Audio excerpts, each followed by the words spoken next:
Good afternoon. Good to see everybody today. The sun came out. That's good. So really like the way the players, coaches handled the week after finishing our red zone day to day. Had some good speed out there the last couple of days. It was good. The facility we had was really nice facility we talked about the other day. And it really felt to me like a training camp atmosphere, where guys were in the building, in there for lunch, hanging out together, and a little bit different than in the evening we had food trucks and stuff like that. So it was really like training camp. So I thought the guys handled that really well. So that was good there. And then we're looking forward to Sunday. Our guys are in our 48-hour preparation right now, getting their minds, their bodies, and their spirits in the right spot to be able to play with the passion we want to play with. And to start fast. We want to be able to start fast, and that really comes down to good, clean execution. That's what it's all about on offense, defense, and special teams. And obviously, we want to be able to finish strong as well, but that's what we're starting with. So, injury update. You guys saw that 29 is doubtful. So you guys will see that. And again, we're working through it. He was out today, and we'll see where it goes in terms of the game. We'll see where it is tomorrow morning and go from there. But right now he is doubtful.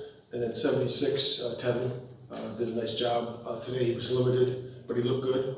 And so we're hopeful there. So we'll see where that goes for Sunday. With that, I'll take questions. What happened after you practice?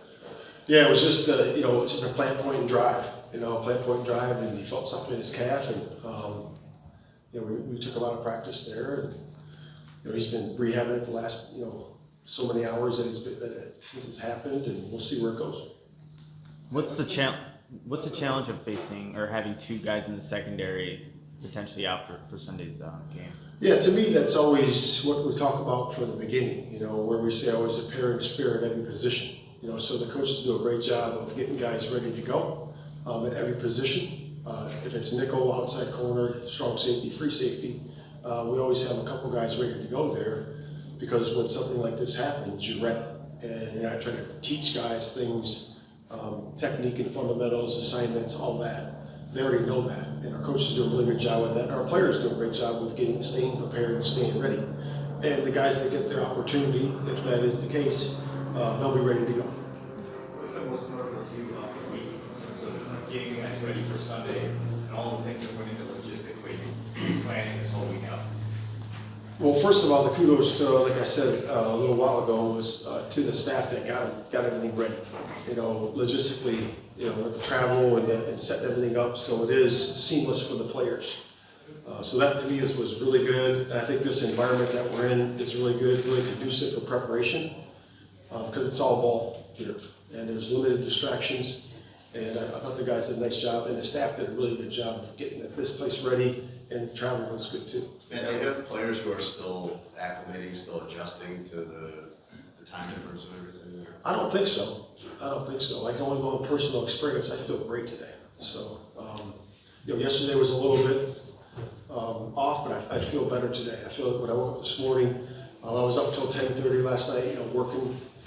Then I went to the rack, and then I woke up this morning, felt great. So, guys, I'm getting feedback from them, and they all feel great. It was a real spirited practice today.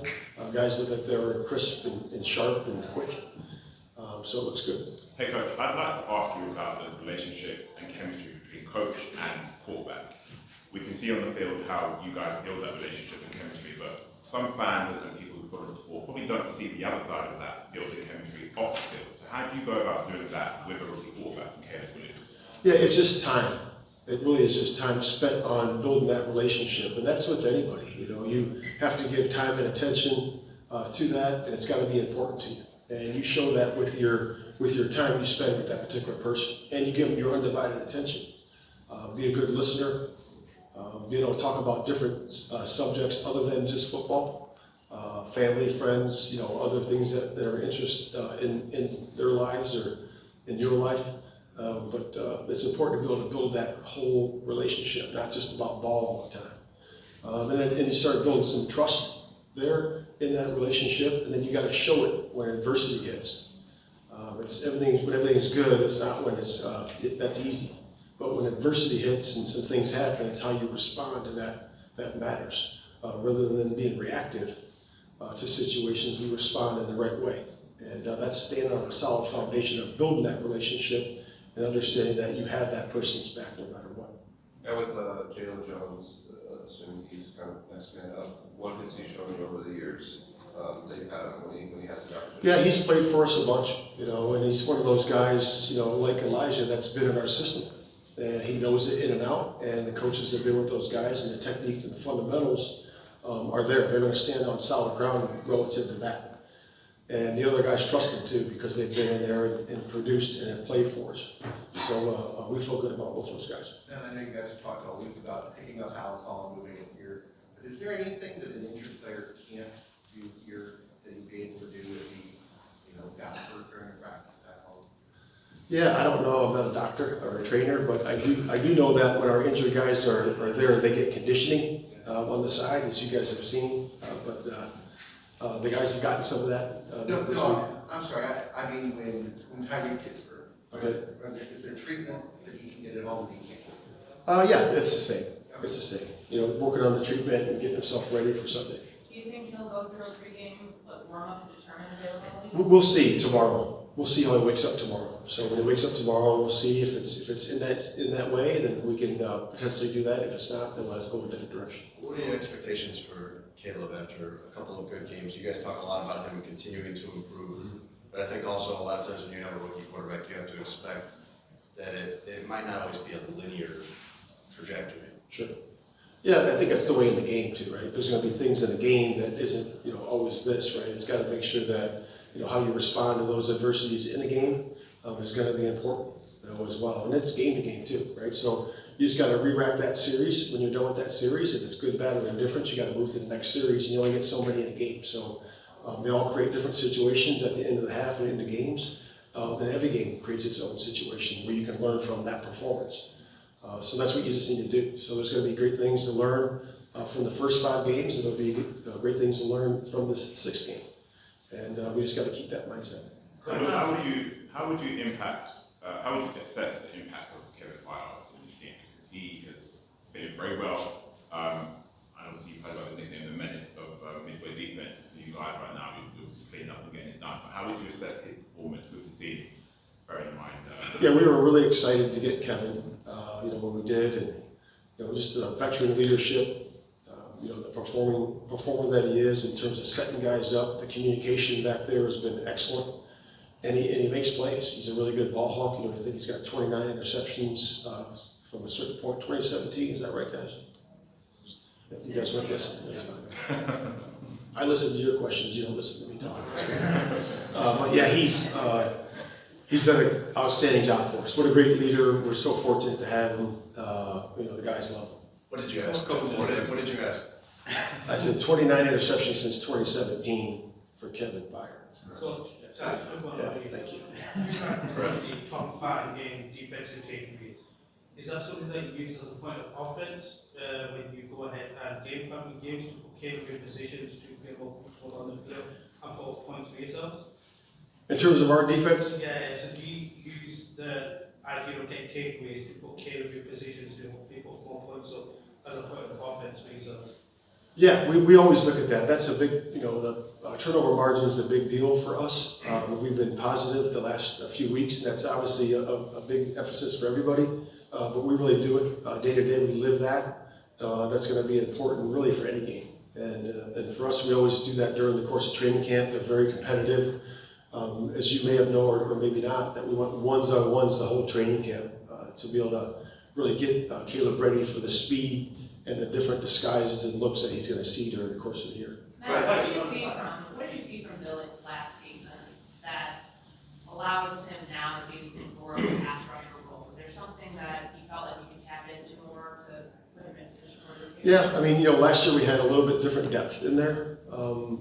We had JJ in there, so it's a little bit different now. So I think that he, brings a different aspect to that. He can really dent the middle of that pocket, not just with his power, but also with his quickness and speed.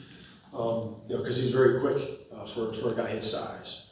And he's always done a great job of taking care of his body and getting ready to perform. And we like where he is. Good question for you about Last 2 Montez. you in Jacksonville last, but Right. Sorry, last week was a very balanced game on offense between the pass and the run. The opponents this week, the Jaguars, are ranked on pass and defense, but they're quite high, 8th or 9th in the run defense. How has that affected your preparation? Do you think you can achieve a similar sort of balance this week? Yeah, we're always searching for balance, right? So that sets up the down and distances we want. So we're always going to be committed to the run. We want to be. I know we weren't in the first part of the year doing it the right way, but the last couple games we have been. That's got to continue in terms of the balance of the run and the pass. It just sets up good distances for us in situations. Question for you about Montez. He said that Montez has never been under the radar, obviously, but he said the attention, the schemes that offenses are doing this year to try to block him, it's at a new level. Have you seen that as well? Have you seen that he has gone from being someone they pay attention to someone that they're clearly prioritizing over everything else? Yeah, I do see that, and credit to the other guys for taking advantage of their one-on-ones, because he gets a lot of attention, and he knows that. He brings a lot of attention over there, and we have to do a good job of setting up the other guys so when they get their one-on-ones, they win, albeit Dexter or DT, whoever that is. He gets a little frustrated with it sometimes because they're always chipping and banging and doing all those things, but he's going to fight through it. We're going to set him up here too, so it's going to be good. Coach, quickly ask you back in. Sitting well privatised here, you've been here most of the week. The Jags have obviously had a delay to their flight over here due to Hurricane Milton. Do you think that gives you an advantage on Sunday? They're coming here a bit late, they might have other things on their mind. We're going to focus on us and how we're going to do our business, and that's all we do. We're just going to focus on how we go about our business and getting ourselves ready to play the game. Thanks, guys. Thank you. Thanks, Coach. We all silly like the mayor.